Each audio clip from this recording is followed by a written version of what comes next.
There's little doubt about it. Bruce Forsyth was a beloved entertainer. He could sing, he could dance, he could give you the full gamut of mother-in-law jokes, beloved of eye-rolling 70s men with a distaste for their pushy, matriarchal figures in their lives. And, what's more, he's dead now. So he does none of those things I've just mentioned. It's probably a good thing that he's no longer employed by game shows, because it would be scary to have a corpse on the floor. He'd be well past his best if, instead of rolling out catchphrases like, "You don't get nothing for two in a bed, not in this game," or "Nice to see you, nice," and instead he just lay there with perhaps an eye rolling off in his nice grey suit as he just sits there surrounded by maggots and flies. Anyway, this is the Spectrum game of Play Your Cards Right. Running for 16 series from 1980 until 2003 on ITV, Play Your Cards Right was a half-hourly game show based on a still-running American version called Card Sharks.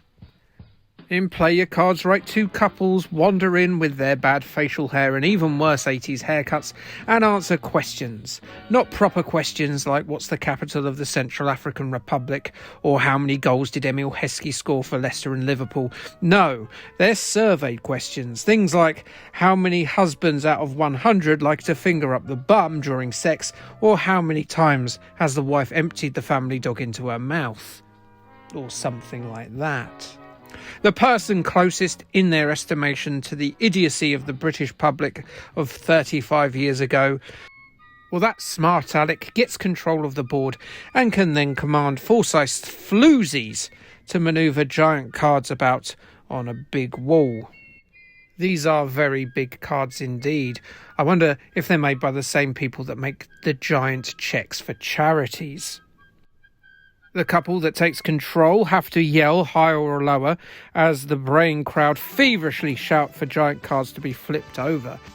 Should they guess accurately whether it is higher or lower, they control the game until they've filled up that wall. If they get it wrong, however, play reverts to the other fellas.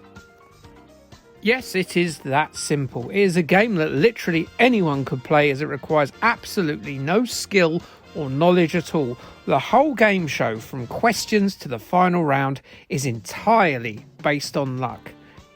It is pretty amazing how long the show lasted, really. It probably owes a lot of its longevity to the charming charisma of Brucey, a likeable man with a face like a head skin of a chimpanzee stretched over an anvil, topped by a low-key but still distracting hairpiece.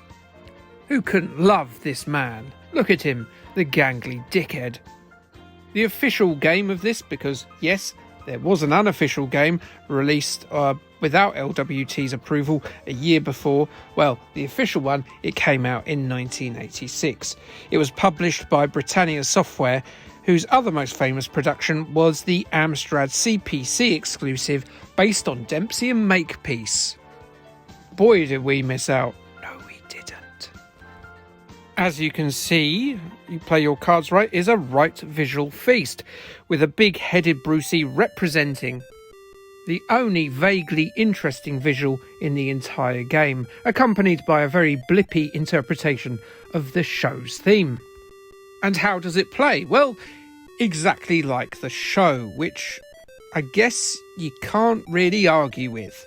You'd be a bit perplexed if you bought a Play Your Cards Right game and it ended up being a vertically scrolling shoot-'em-up or a version of Renegade, but instead of punching goons that you punch 80s married couples, vacuous dolly birds who flip cards, and indeed giant sentient cards. I mean, I'd love that personally, but I'm not like the other kids, those kids that love Play Your Cards Right.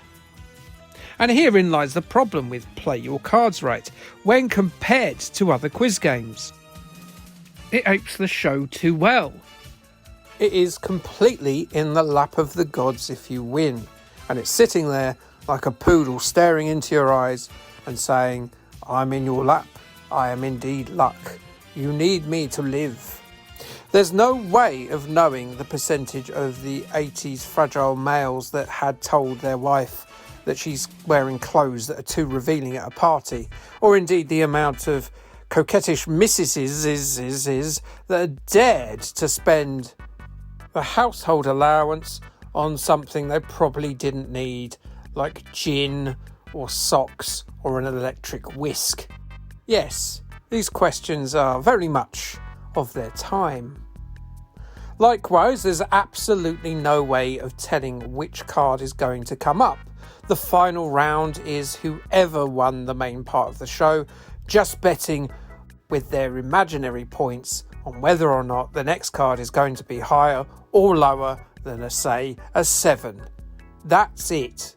Stripped of all the money prize, the baying crowd of poorly dressed punters and their bellowing advice and Bruce's genial charm, you're left with nothing. An empty, soulless, completely and utterly pointless video game.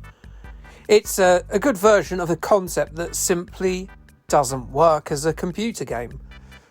Oh, and the game doesn't even have the good grace to tell you the actual correct percentages of those surveys either. So I guess it stretches the length of the game a little bit in an artificial, lazy longevity kind of way.